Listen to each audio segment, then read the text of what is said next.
문화와 관련된 모든 정보를 풀어보는 문화 이수다 시간입니다. 이번 주는 올 상반기 트렌드들에 관한 이야기를 준비를 했는데요. 머릿속에 자동으로 떠오르는 어떤 흐름들, 단어들 있을 것 같습니다. 그리고 깊숙하게 들여다봐야 읽히는 흐름도 있겠죠. 그래서 김원식 평론가 모시고 보다 자세한 이야기 나눠보겠습니다. 안녕하세요. 네, 안녕하십니까. 예.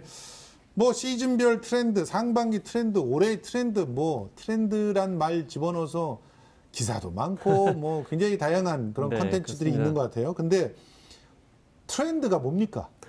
사실 이게 트렌드라는 단어를 좀 오용하는 경우가 많이 있어요. 네. 트렌드는 엄밀하게 보면 얼리 어답터도 아니니까 초기에 수용하는 것도 아니고요. 많은 사람들이 그게 확산돼 있는 상태를 얘기를 하거든요. 맞습니다. 유행이 트렌드죠. 네, 그렇습니다. 예. 그런데 유행이 아닌 거를 자꾸 유행이라 얘기하는 경우도 있는데요. 잘 모르는 거를. 네, 그렇습니다. 자기 혼자만 아는 거를 트렌드라고 저는 사실 트렌드 별로 안 좋아해요. 예. 그래서 마치 이제 유도하는 어떤 그런 측면이 있는데, 최근에 이제 가심비 같은 것도 많이 얘기를 해요. 예.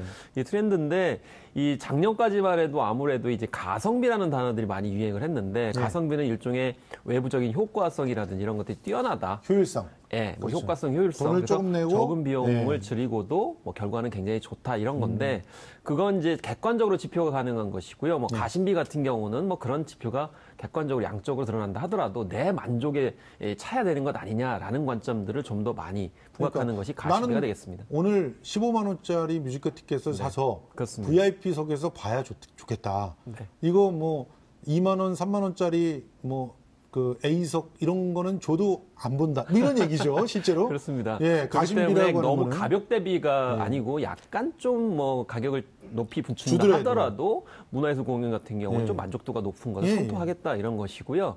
그래서 실제로 보면 쇼핑이라든지 외식, 여행, 문화생활 그리고 교육 쪽에 가심비를 좀 따져서 이렇게 선택을 한 경험이 있다라고 근데 밝혔습니다. 충격이에요. 교육이 8%밖에 안 돼요. 가심비를 안 따진대요. 네. 그래서 아무래도 이 가심비를 물어봤을 때 주로 이 소비에 초점이 맞추다 보니까 예. 교육을 소비라고 생각을 하지 않는 것 같아요. 그래서 근데 그런 걸까? 아마 실질적으로는 교육 쪽에 예를 들어 인강이다, 인터넷 강의다 그러면 아마 심리적 만족을 많이 따질 거라고 저는 실적으로 생각을 합니다. 그렇죠. 아니, 그래, 교육이 가심비를 많이 따지니까 일타 강사들한테 가서 100명씩 들어가 있어. 그런 수업 들어가가지고 그 비싼 강의료 내고 받는 거 아니에요. 네, 그렇습니다. 아마 교육 쪽만 따로 해도 예. 그런 게 높아질 것 같고요. 근데 확실히 필요하죠. 이 쇼핑, 외식은 가심비가 많이 좌우하는 것 같아요. 요즘엔 네. 싸다고 해서 사기보다는 네. 조금 양질인 것, 네. 예, 외식도 조금 더 맛있는 곳 이런 데를 더 찾잖아요. 그래서 그게 이제 비슷한 개념, 연관 개념 중에 하나가 이제 작은 사치예요. 근데 작은 맞아요. 사치는 주로 디저트 시장에서 출발을 했습니다. 그래서 우리나라는 사실 디저트 문화가 그렇게 발전하진 않았는데요. 해외 이제 음식 같은 거 디저트를 반드시 먹게 되는데 우리는 한식 먹고 나도 반드시 디저트를 먹는 거는 없는데 최근에 디저트 문화가 확산되는데 그 가운데에서도 비싼 디저트. 네. 근데 비싼 디저트지만 그게 약간 고급진 디저트에 네. 대해서는 비용을 지불하겠다. 왜냐하면 아하. 심리적 만족감을 추구하기 위해서다라고 볼 수가 있겠는데, 근데 어떻게 보면 거꾸로 좀 요즘에 비싸지긴 하고 있지만 그 맥락은 작은 거로도 행복감을 추구하는 데는 돈을 너나 없이 지불하겠다라는 심리적 맥락이 있는 거겠죠. 요즘 유행하는 소확행이란 말도 그거랑 좀 통하는 말이죠? 그래서 이제 비슷한 연관 개념으로 탕진잼도 사실 있었고요. 맞아요. 탕진잼 같은 경우는 말이 좀 이렇게 탕진하다는 느낌이 있지만 원래는 이제 문구점이나 이런 데 가서 네. 정해진 한도 내에서 마음껏 소비하는 거거든요. 그렇죠. 문구류를 산다든지. 주머니에 2,000원 있으면 2,000원어치 다 질러버리는 그렇습니다. 이런 거. 그런 데 재미를 느끼는 건데 예. 이제 소확행이 약간 좀 확장시킨 개념인데 원래 무라카미 하루키의 소설 속에 나오는 거죠. 예. 그래서 일상생활 속에서 이 소소한 거 가지고 확실한 행복을 추구하는 행태인데 예. 맥락은 그 단어가 중요한 것은 아니고요. 전반적으로 일상생활 속에서 작은 것을 통해서 나 자신을 위한다. 예. 만족감을 추구하는 형태. 가심비도 마찬가지죠. 결국 예. 만족이라는 데 초점을 맞추고 있다라는 거죠. 그런데 요즘 유통업계 확실하게 좀 새로운 흐름은 있는 것 같아요. 그게 뭐냐면은 소비자와 바로 직접 소통을 하는 거예요. 네. 아예 소통도 소통이고 판매도 그렇고 어떤 유통 공간들을 통하지 않고 바로 D2G라고 해야 되나요? 그렇죠. 다이렉트 투 컨서머라고 네. 할 수 있겠는데요. 컨서먼트라고 할 수 있겠는데 이런 같은 게 D2C? 제조업체가 그렇죠.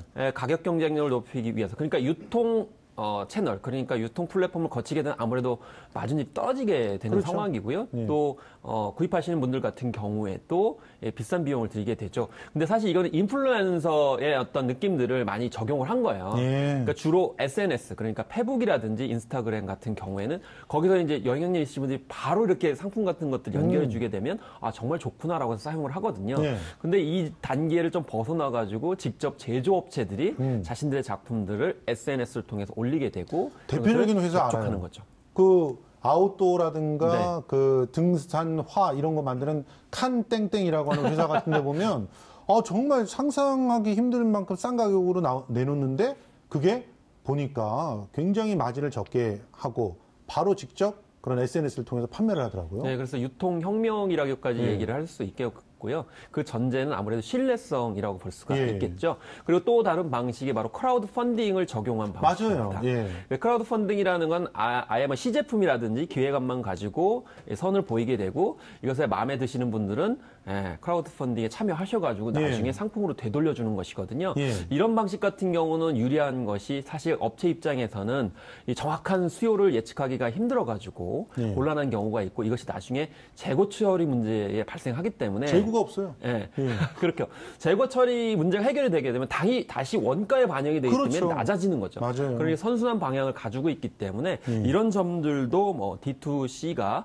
새로운 트렌드로 발생할 수 있어서 뭐 소확행이나 이런 단어처럼 반드시 어떤 단어 조합이 아니고 예. 이런 실체적인 어떤 흐름들도 지금 나타나고 있다는 그리고 거죠. 그 펫코노미라고 하는 그런 그 말도 확실히 트렌드인 것 같긴 해요. 확실히 트렌드예요. 예. 뭐 일단 반려동물이라고 하는 용어 자체가 이 가족 구성원이라는 뜻이거든요. 그렇죠. 근데 새로 가족 구성원이 됐는데 이 새로 가족 구성원들도 뭔가 이제 소비를 해야 되잖아요. 그렇죠. 뭐 이제 뭐 먹는 것도 먹어야 되고 예. 또 심지어는 뭐 화장실도 가야 됩니다. 그럼요. 심지어 또 옷을 뭐 사입히는 경우도 있고 예. 또 용변에 관련된 다양한 서비스도 보이게 되는데요.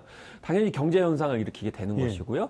그리고 지금 현재 뭐 새로 서비스 보인 거 보니까 이 스마트 화장실인데 이 반려동물을 이용할 수 있도록 예. 이렇게 실제로 모델이 나왔더라고요. 그러니까 새로운 이제. 기술이 막 발전하는 거예요. 네, 그렇습니다. 예. 그래서 이런 측면들도 이해할 수가 있겠는데요. 그래서 이 실제로 이렇게 사례를 보시면은 이렇게 자동 고양이가 화장실. 들어가지고 화장실에서 이제 사용을 하게 되면 이게 자동적으로 예. 이 세척을 하게 되고 예. 또 알림을 통해서 배설 활동을 이제 관리하게 되는 그런 스마트 시스템들을 요즘에는요, 접합하고 있다는 거죠. 뭐가 또 인기 있냐면 펫 목욕시킨 다음에 말리는 기계가 있어요. 네, 그렇죠. 네. 그 기계 안에 잘 집어넣어 놓으면 거기서 이제 간식 먹을 동안에 쫙 마르는 기계. 네. 털도 안 날리고. 네. 그러니까 그런 기술들이 자꾸 발전을 하면서 새로운 경제계를 구축을 한다는 그런 얘기인데. 그렇습니다. 그래서 사실 저는, 휴가철이 다가오는데 휴가철에도 이제 고양이 호텔이라고 그래가지고 예. 굉장히 경쟁이 치열할 정도로 지금 맞습니다. 각광을 받고 있는 등 다양한 서비스들이 나오고 있습니다. 사람 호텔보다 고양이 호텔부터 먼저 선점하더라고요. 4차 산업혁명 얘기도 자주 나오는데 그 뭐 IT 트렌드, 교육 트렌드 이렇게 나오잖아요. 4차 산업혁명 바람 꽤 그래도 거세죠? 근데 이제 사실 문재인 정부에서는 혁신성장이라는 단어들을 더 많이 쓰기를 원합니다. 그래서 4차 산업혁명 같은 경우는 뭐 IT 쪽에 약간 초점이 맞춰져 있기 때문에 전반적으로 견인을 하려고 하는 것인데요.